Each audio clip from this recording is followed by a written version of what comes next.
So this week, we're so happy to have Dr. John Woodall, and he'll be talking about a life without fear. Dr. Woodall is a psychiatrist, formerly on the faculty of Harvard Medical School, with special expertise in post-traumatic stress disorder, resilience, and treatment-resistant depression. He was director of the State Department refugee relief effort in the Balkans after the war there, and the convener of the Resilient Responses to Social Crisis Working Group at Harvard University. At the request of the mayor's office of New York City, he developed and implemented a citywide resilience building program for children after 9/11 that was also implemented in New Orleans and Mississippi after Hurricane Katrina and in northern Uganda. Since the Newtown tragedy, he's launched a series of resilience building efforts there. He is medical director of Synergy Health in Newtown, where he specializes in brain health, treatment-resistant depression, and resilience. So with that, I'll hand it off to Dr. Woodall. Thank you for that beautiful introduction, and thank you all for coming.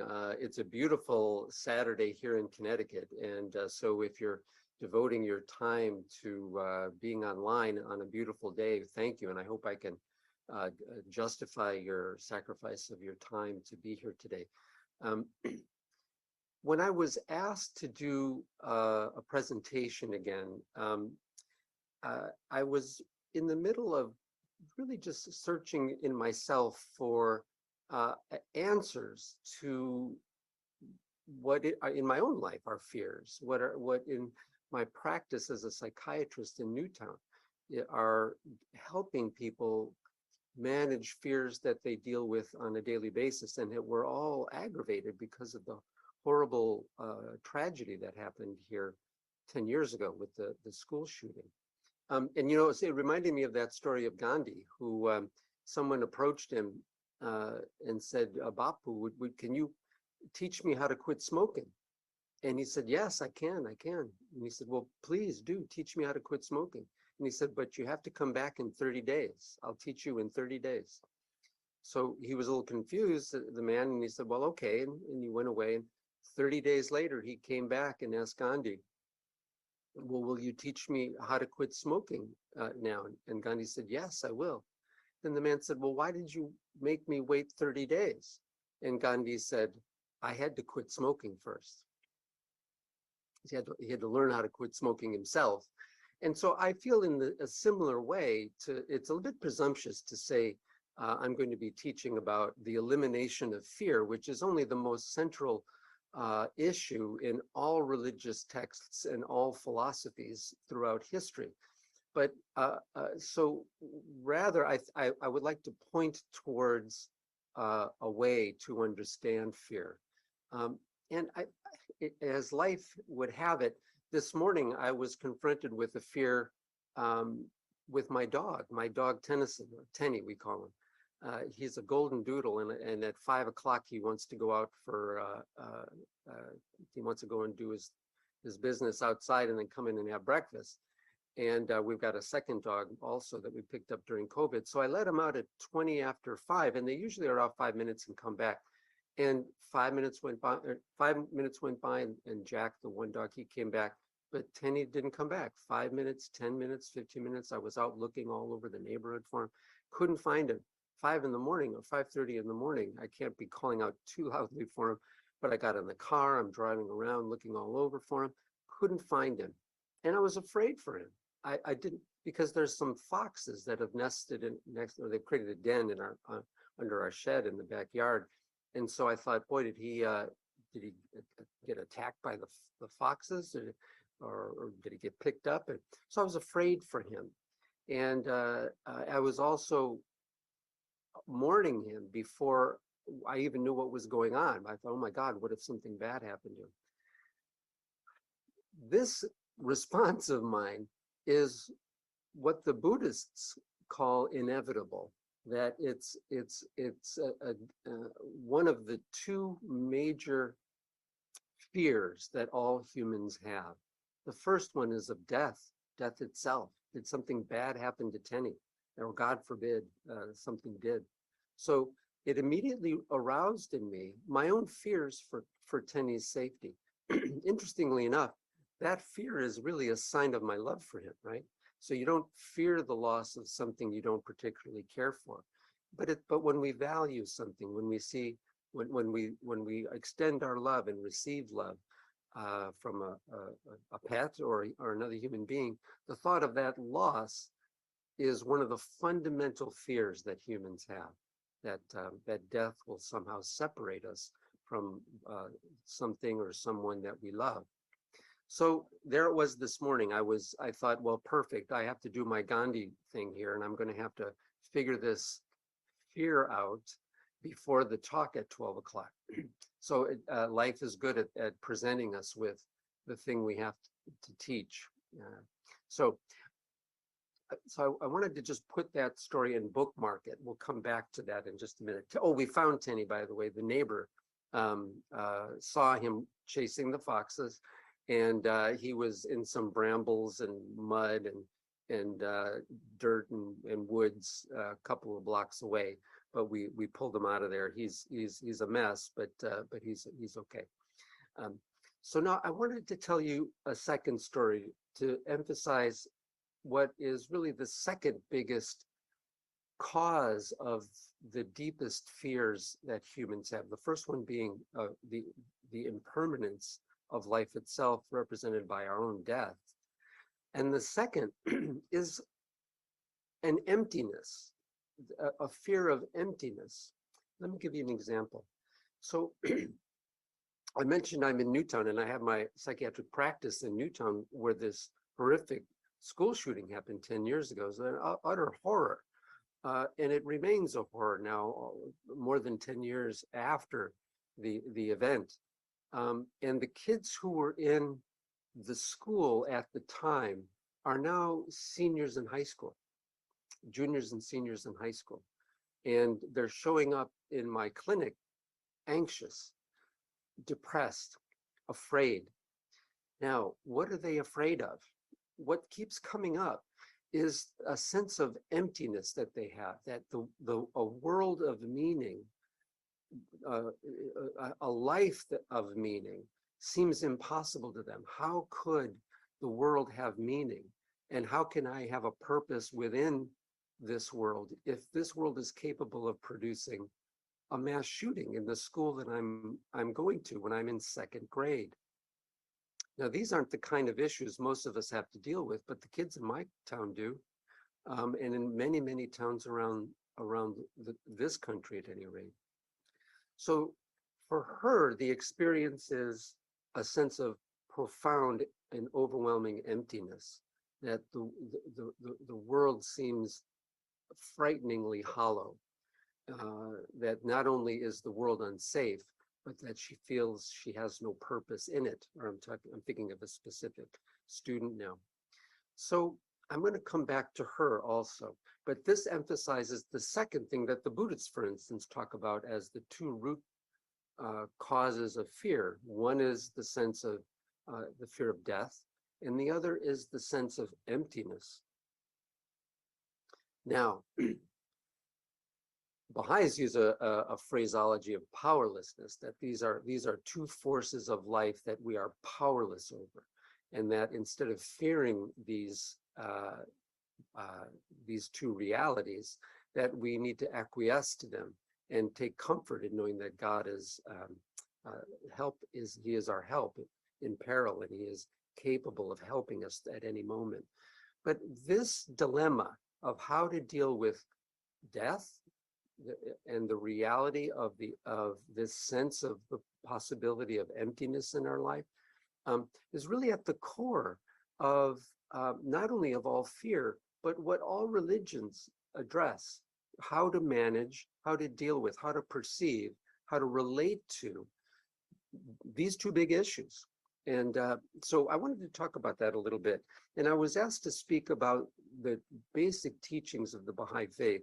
And I thought I would do it in the context of these realities, of the fact that we're all going to die, and the fact that when we're in the quiet of our own rooms, there is this sense of the possibility of emptiness or meaninglessness.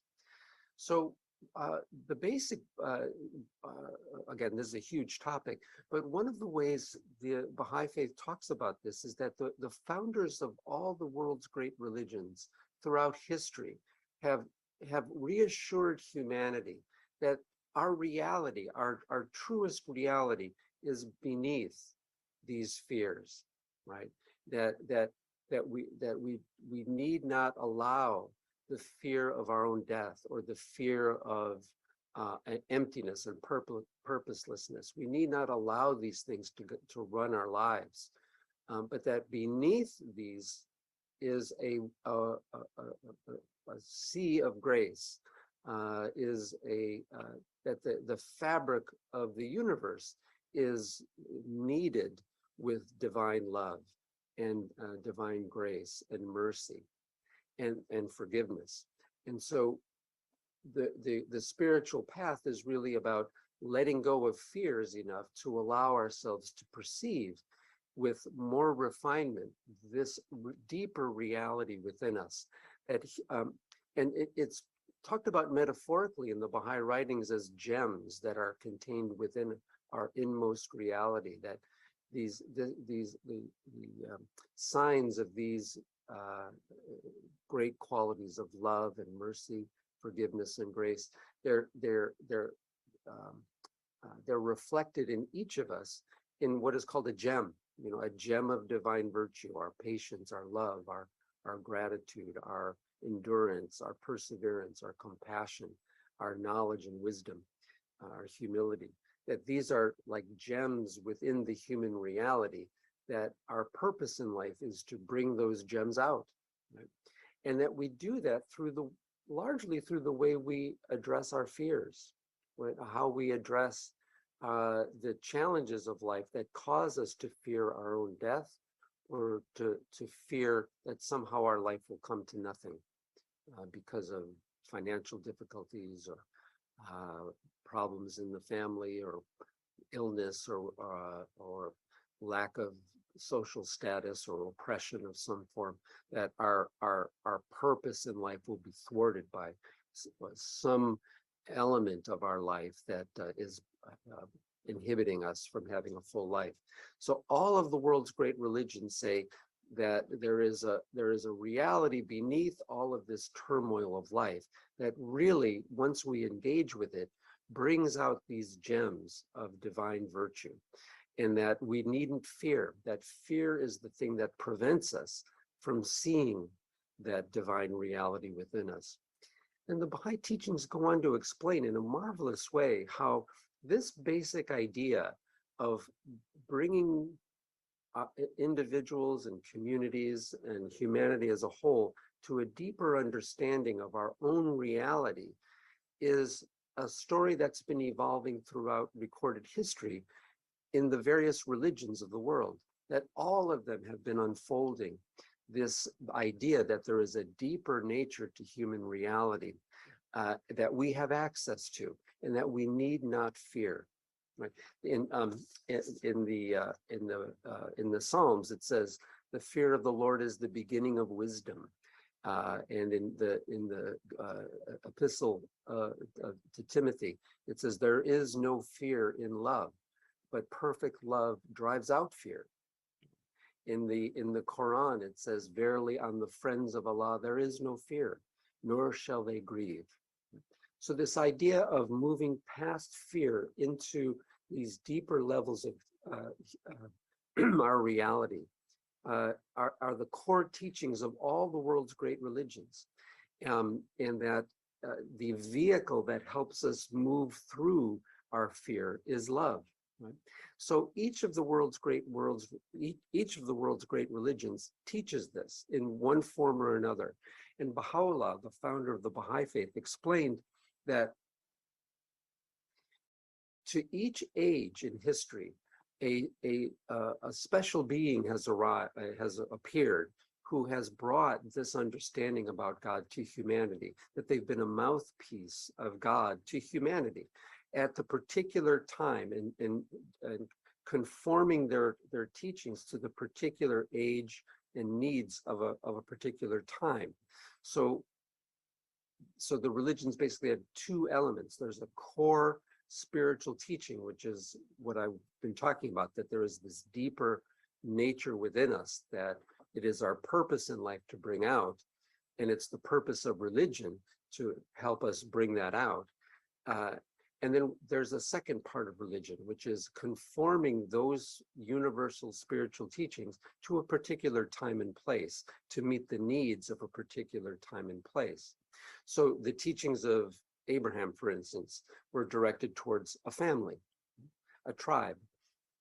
But again, speaking about this basic spiritual idea.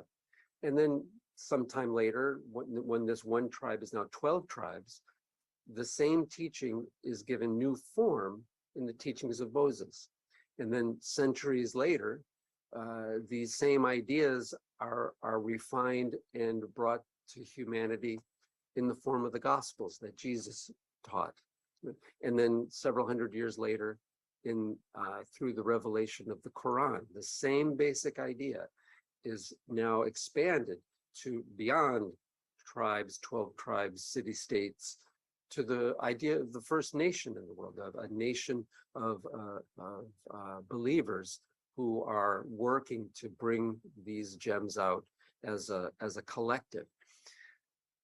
Baha'u'llah said that if the followers of any of the world's religions would have really done the work, and if clergy and dogma and superstition and oppression hadn't interfered with these teachings, that any one of these religions could have gained global benefit, or could have been the agency for uniting the planet. But because of superstition, because of religious hierarchies and conflict, that when humans turn the cause of upliftment and unity into a cause of violence and conflict, that it destroys the foundations of religion. And therefore another founder of a religion comes kind of to clean up the mess on the one hand, but also to bring the teachings to a larger segment of humanity. The exciting and wonderful conclusion to this idea is Baha'u'llah says that the time has now come for humanity to see that there has always only been one plan. There's always only been one covenant between God and humanity to bring out these gems of divine virtue from the human reality and to unite all humanity around those. So the Baha'i teachings say, Baha'u'llah says that this is the age of fulfillment. This is the age of the fulfillment of the promise of all religions, where through Baha'u'llah's coming, he's the latest of these, what Baha'is call manifestations of God, who has brought teachings to humanity, but this time to the entire planet. So all of the things that have separated us, we can now see are just man-made. They're not things that are fundamental to our reality. There's no difference between the aspiration of a sincere Jew or a sincere Buddhist or a sincere Christian or Muslim or Native American or an atheist even. If they're sincere in their search for truth, their desire to be humble and service to others, that we are all in this together. So Baha'u'llah's teachings are really all about how to provide for the evolution of a global community that respects its diversity and builds on its diversity to create something the world has never seen before, which is global unity. So in that context, I wanted to talk about fear, and let's go back to that young student I was talking to you about a little bit earlier, who felt very depressed, and she had been suicidal, thinking that what's the point of living if every memory I have of the world is that it's an unsafe place, that my playmates when I was a child were murdered right in the same building that I was going to school. So now here she is, a senior in high school, feeling, how in the world do I live in this world? So she had wanted to be an artist and had been talking to her parents about this, and they weren't very supportive of the idea. They wanted her to have something where she could make a decent living. And she and I began talking, and I was asking her about why she was depressed. And she said, well, I don't really know that the world is a safe place, or that I don't know how to live in the world like this. And I said, is that what's making you depressed? She said, yeah. And I said, well, that's a good reason to be depressed. So as far as I can tell, you got pretty good judgment. So And it also tells me that you're a really kind person and you'd really like to find some way to be a part of life. These are really good reasons for you to be disappointed, because it sounds to me like these aren't the problems of a sociopath. These are the problems of someone who cares a lot about the world. Is that you? Are you a person who cares a lot about the world? And she said, yes, I am. I don't know how to make it a difference. I don't know if the world's going to be around in 5 years or 10 years. And I said, well, these are exactly the kind of things that you should be worried about and depressed about, because what I was trying to do, I was trying to say to her that she's not fantasizing. These are legitimate issues. And what we need to do is come up with a path for her. We need to legitimize her concerns and then moderate them and give her a path forward. So then we started talking about beauty. We started talking about how when one looks for beauty, it stirs your own beauty. You can only perceive beauty that's within you, right? What you see externally is really just a reflection of something you have within you. So if you see the beauty of someone's kindness, it means you have kindness in you and you appreciate it, you value it. So we started talking about her becoming a seeker of beauty. So she'd go out and she'd do some drawings, but the point was to start changing her perceptions, where instead of looking at the futility of life, she was looking at the beauty that's all around her. So over time, we talked about the role of the artist and how the artist is really one of the most important people in a culture, because the artist is the one who helps people perceive the vastness of life, the beauty of life. And so what more important role could there be than that? And so over a couple of weeks, this young woman's depression completely lifted. And so what she was suffering from wasn't some metabolic problem with her brain, for instance. It was a destroyed sense of purpose and a destroyed sense of her place in the flow of life. So this is one of the things that all the religions teach, that if our religious experience is authentic and meaningful, it's helping us find that sense of assurance that that life has value, that life is bigger than our fears, and that we can contribute to life and it can contribute to us. And it's fear that prevents that from happening. It's our fears that prevents that. Now, I'm going to come back to all these things in just a minute, but I want to now, since we talked about death and we talked about emptiness, I want to talk about something else going on in Newtown right now. And it's something that's going on in towns across the US anyway. There is a movement to ban a couple of books from the high school library. The group that wants to do this is very afraid for their children being influenced by thoughts and social movements that they don't feel are healthy. So they don't want their children confused by other people's agendas. So they feel the way to protect their children is to keep books away from them. So there's a principle that they're trying to uphold, which is to protect their children. And the position they've taken to uphold that principle is, let's get rid of these books. So I want to make a point between a principle and a position. Now, there's another group in town that says, well, wait a minute, that's preventing freedom of speech.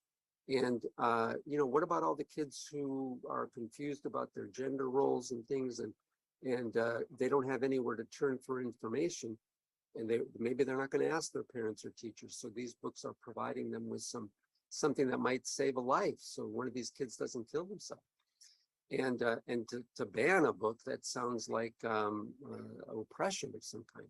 So their position is, their theme is, or their principle is, Uh, we need to protect the rights of kids who are confused to explore. And the position they take is don't ban the book. Right? So what's happening is both of these camps are motivated by trying to do the best for children. Right?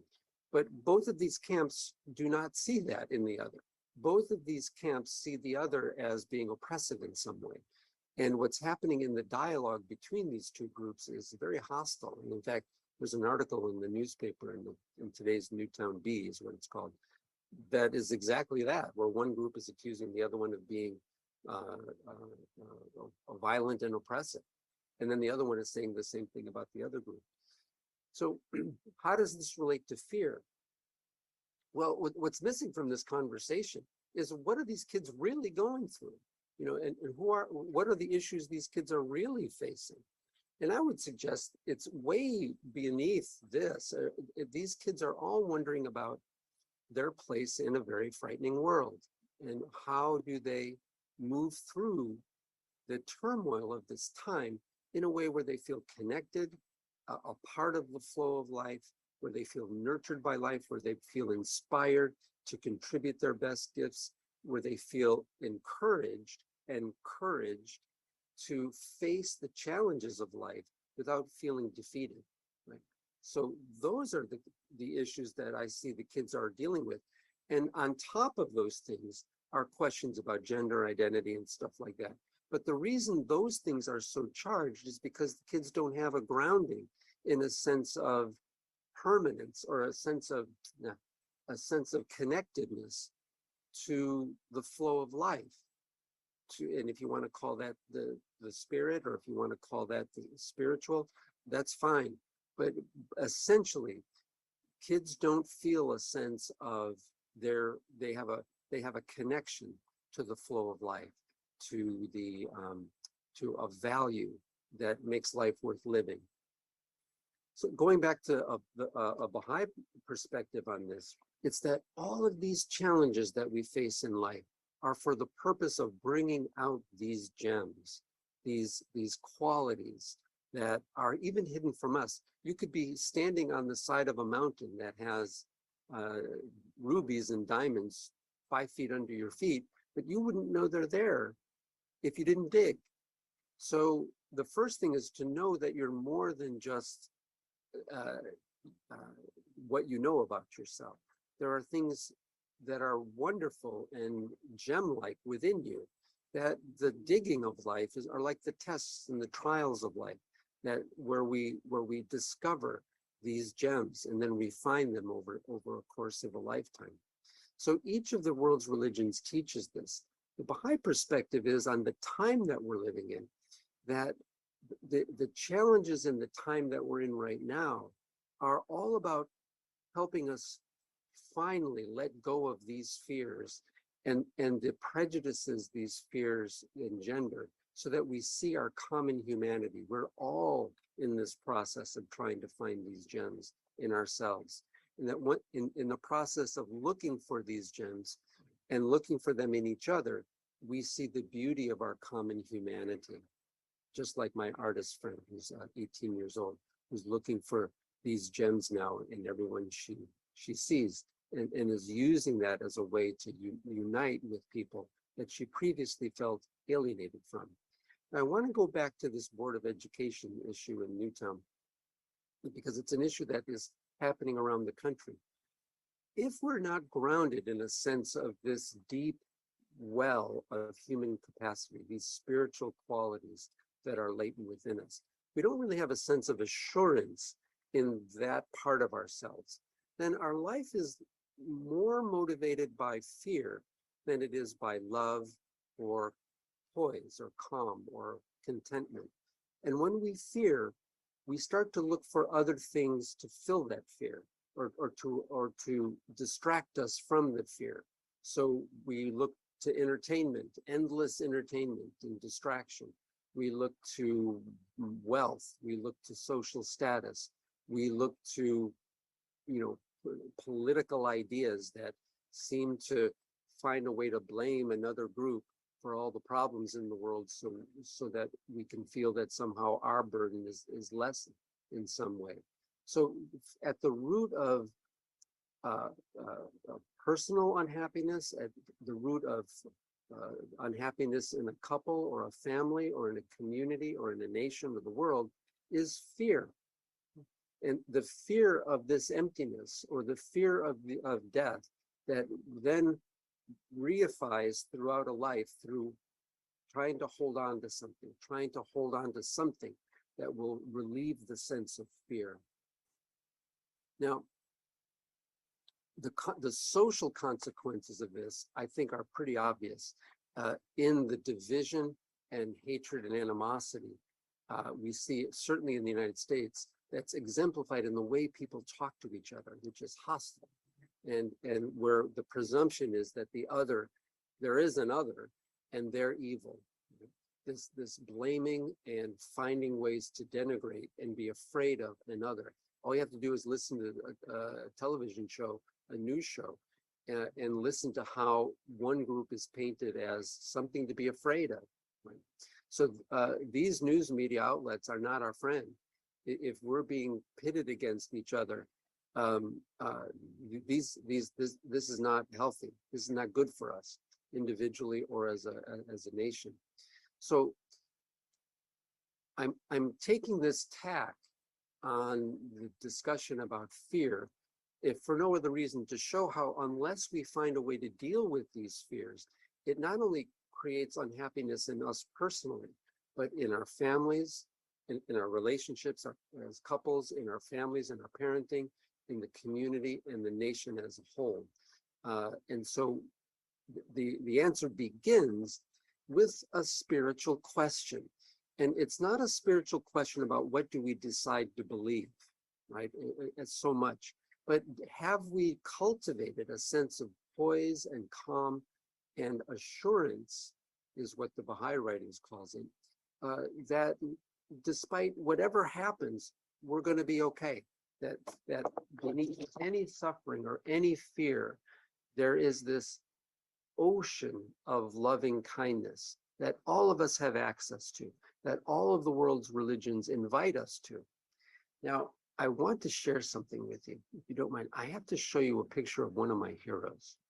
His name is Haji Akund. This gentleman, he has his given name is Haji Akund.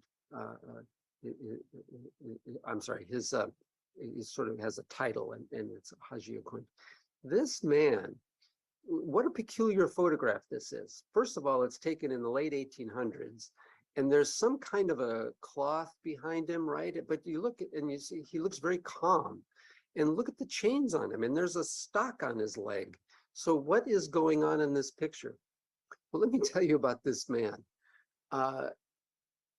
This man was one of the early Baha'is in Persia in the founding days of the Baha'i faith. And he was very well known for being very outspoken about being a Baha'i. And he had some significant status because he had previously been in the clergy as a Muslim. So now he's a Baha'i, and he's very outspoken about it. So every time there was any kind of a problem in the town or in the country, the government and the mullahs would blame it on the Baha'is, because they knew the Baha'is weren't going to fight back, or that they were nonviolent. So every time something bad happened, Haji Akund would get dressed up in his finest clothes like this and just wait for the authorities to come get him. And this is one of those times where he had been subjected to days and days of torture before this picture was taken. And actually, one of his descendants lives not too far from me. And the stories go that in these times where he's being tortured, he wouldn't cry out, and he would be very peaceful and content. And it would drive his torturers a little bit crazy, because it, like, for instance, in this picture, this is at a time when he was arrested in Tehran, and it was the Shah's torturers who were torturing him. And he never cried out. So they would try their best torturing, and even the Shah's torturers couldn't get him to be to get him to be disturbed or perturbed in any way. And the stories go in the family of this gentleman, his descendants, is that they would be torturing him to the point of their exhaustion. And just when they sat down to take a break, he'd look up and say, okay, you can start now. So he was mocking them, you know, he was not perturbed. I'm sure he was in pain, but he wasn't perturbed. Now, how does that happen? Well, I want to talk about that general thing in just a minute. But it was so much so that the torturers sent a message up to the Shah, because he had been in the prison underneath the palace being tortured. So they sent a message up to the Shah and said, look, you've got to see this guy. We've been torturing him for days, and he's just peaceful. He's never uttered a single cry. So the Shah gets puts his finest robes on, comes down to the dungeon, and the way the story goes from the family, he looked around the corner to Haji Akund, and Haji Akund, it wasn't all dressed up like this, but he was, you know, bloodied and with the chains and the stock on his foot. And Haji Akund said to the Shah, I said, Your Majesty, I'm not going to hurt you. I'm in chains. I can't even move. So I'm not going to hurt you. So the Shah then came around the corner and said, well, of course, you know, I'm the Shah and you're my servant. And so he said, well, clean him up, put some clothes on him, and put that cloth, that drapery behind him, put him in a chair and take his picture. And they wanted the picture because it was so outstanding. Like, how in the world can this be that this person is not crying out? So to take a picture in the 1880s or 90s, that's a big deal. So this is the picture that was the result of the Shah's request that we get a picture of this guy. Who is he? Look at his face. You would never know that he had been tortured for days before this. Now, I'm not suggesting that we all be tortured, but what I am inviting us to is to ask, how is it possible that someone can be content in the face of that? Now, every religious tradition has myths about this condition. Daniel in the lion's den, Paul and Silas in prison or in the fire. You name a religious tradition, and there are stories of individuals who are facing extremity, horrible things that would be creating fear in us, but somehow they've escaped the clutches of fear, and they found this state of contentment. And so this is a life's work for us all. How do we find greater measures of this sense of contentment despite what life is dishing out to us? So the spiritual path may not be at all that we pray and then something changes, that miraculously we're healed. I mean, maybe those things happen, and I'm sure they do. But what if they don't? You know, what is our condition if we are attached to the fear that somehow this impermanent life will not stay impermanent, that I want Tenny, my dog, not to be hurt, right? I want to never lose him, but he will die one day, and so will I, right? And so does that induce fear in me, or does that induce a sense of the beauty of the immensity of life, and that I have this gift of being able to be engaged with life, and that life can unfold through me, and that through the instruction from great spiritual teachers from all the great world's religions, and now through Baha'u'llah, I have an opportunity to experience the richness of life with as little fear as possible, but engaged with this in this wonderful task of bringing out these mysteries that lie within all of us, and doing so with gratitude and humility. Now, I'm going to just share with you one thing, and then I think we'll move towards closing up. But yeah, I wanted to share Haji Akund with you. Now, so I've been a Baha'i a long time. I've been a Baha'i about 50 years, and this happens every time. You can't see this, but it's called, it's like Tablets of the Divine Plan. It's a series of very brief letters, you could say, epistles even, that were written by the son of Baha'u'llah. If you haven't had a chance to experience Baha'u'llah's writings, or if you know little about him, I highly recommend you take some time to learn about the wonder of Baha'u'llah's life and the tremendously stirring and uplifting writings and the example of his life. One of the great mysteries of his life was that he produced a son that is unparalleled in religious history. His son was called Abdul Baha, and is someone who lived, he passed away in 1921. And so many of us have had the opportunity to meet people who met him. And so it's not a mythology. It's a tangible history that's close to us. Well, Abdul Baha came to the United States and Canada in 1912. And when he spoke about the unique role of the United States in bringing about global peace. And this was 2 years before the First World War began. And in fact, he warned about the First World War and said, if we don't start addressing these issues, there'll be great and unnecessary suffering that humanity will go through. But the purpose of all that suffering is to shake us loose from our blindness and our prejudices of race, our prejudices of sexism and of classism and of nationalism and ethnocentrism. All of these things that have divided humanity, they all have to go. And he gave instruction on how to create something new for humanity, a united planet. So in about 1916-17, he wrote these, they're called tablets. They're like letters, essentially, or epistles that he sent to different parts of the United States. Now, one of them, or actually there's two, that were written to the New England states, or the northeastern states. So in this tablet, Abdul Baha says that this particular part of the country has the capacity for two special distinctions. Well, actually, he doesn't even say capacity. He says that there are two distinctions of this region of the country.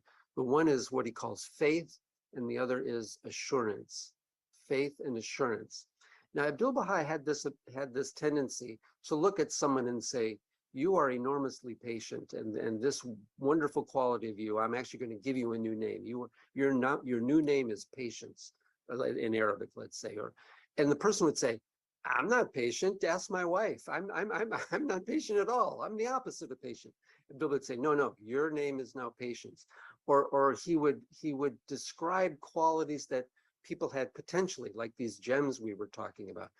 And then their job was to bring them out. Their life's purpose now was to mine those gems and bring them out. So Abdul Baha was able to see what their special gifts were. Now, and for this region of the country, he said these two capacities for faith and assurance were distinguishing characteristics for this part of the country. Well, I live in New England. I can tell you, I don't see much faith and assurance. I see a lot of anger and resentment and fear. But what Abdul Baha is saying is that if we manage our fears correctly, if we manage this sense of challenge correctly, what we will arrive at is individuals who are like Haji Akund, right?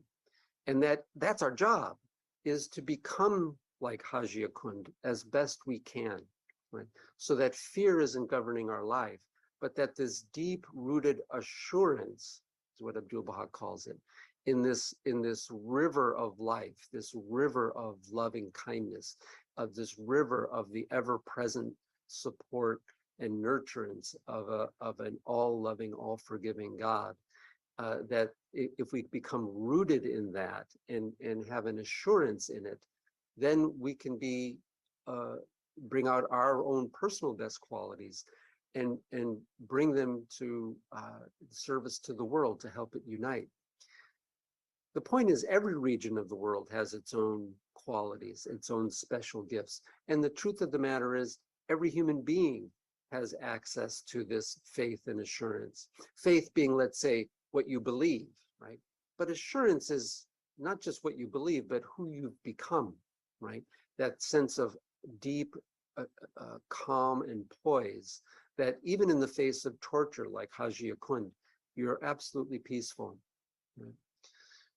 So now it's ironic that I work in Newtown, where the sense of loss is acute and it hasn't gone away. And how can you ask someone who's lost a child or a sibling or a neighbor to not feel that loss? Right? So part of the Jewish tradition is to see the loss without diversion, without averting the gaze, right? But to see what is, and to have confidence and faith despite what it is. In other words, a sense that there's an overarching providence that leads all things to good. That same thought is in every religion. But this is what, if there is a spiritual path that's worth pursuing, to me, this is it. It's not whether or not we have a certain belief in 12 principles, or as important as those are. Until humans find a way to expand this sense of assurance and draw strength from it in the midst of life's many cruelties and crushing burdens, until we can find that sense of deep assurance that what we believe means little, right? Because it won't be expressed in tamping down our contributions to the suffering of others. Until we find a way to access that sense of assurance, we will be finding ways to be dominant over someone else, in the misguided notion that by being dominant, that we're quieting our fears, or that we're quieting the cause of our fears, or by acquiring more money, we're going to be, somehow filling this emptiness, or that by somehow, again, dominating some other person, that somehow will be softening the blow of death. Right? So this is the task. So I thought we would just begin there. And do you see how none of this has anything to do with a particular religion? This is the human dilemma. We're all faced with these dilemmas every moment of every day. So there's one final thing I wanted to share with you. It's a beautiful Baha'i prayer from Abdul Baha. And I just wanted to read it to you. If I can just open it up here a second and see. Okay, here it is. It's a prayer of Abdul Baha. And in these prayers, you'll notice that there's very little about changing my outer circumstances. His prayers are very instructive. It's not only a way to commune with the fullness of life and God's movement in our lives, but it's also instructive and educational. So here's this beautiful prayer that I saw this morning I wanted to share with you. It says, "O thou beloved of my heart and soul." So it starts with love. "I have no refuge save thee. I raise no voice at dawn save in thy commemoration and praise. Thy love encompasseth me, and thy grace is perfect. My hope is in thee. O God, give me a new life at every instant, and bestow upon me the breaths of the Holy Spirit at every moment, in order that I may remain steadfast in thy love, attain unto great felicity, perceive the manifest light, and be in the state of utmost tranquility and submissiveness. Verily thou art the giver, the forgiver, the compassionate." So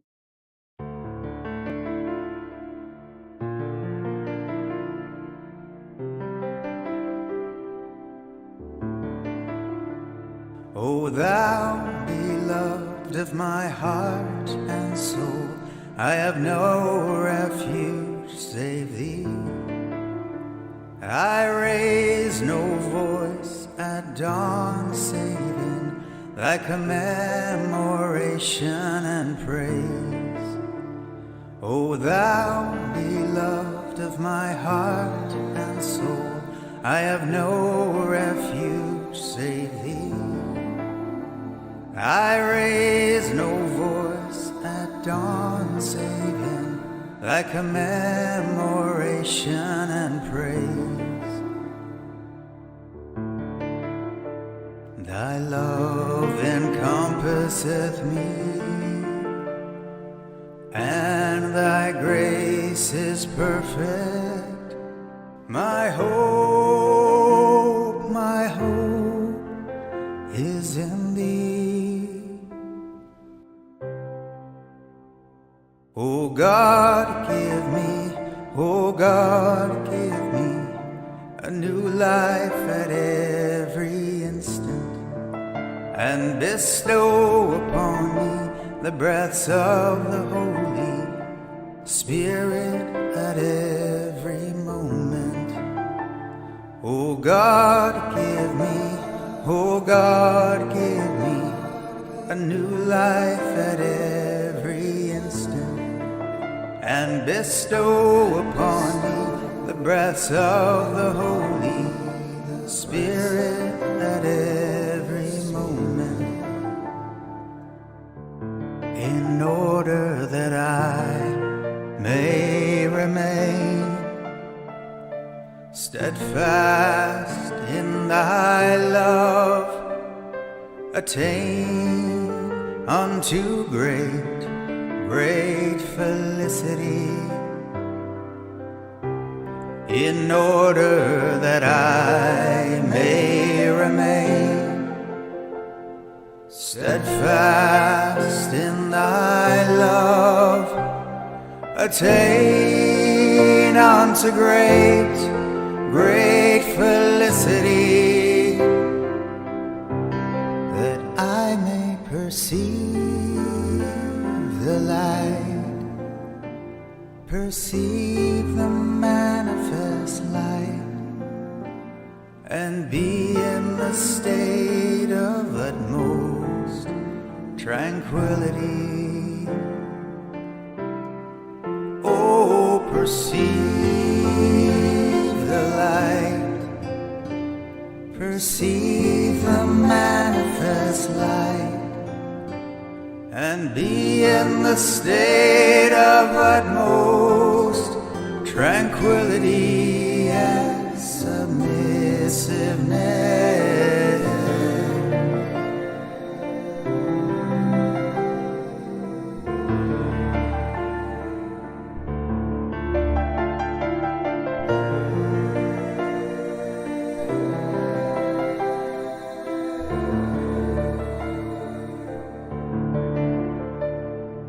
Verily thou art the giver, the forgiver, the compassionate.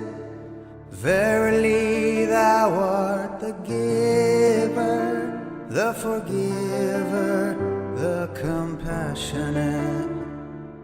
Verily thou art the giver, the forgiver, the compassionate.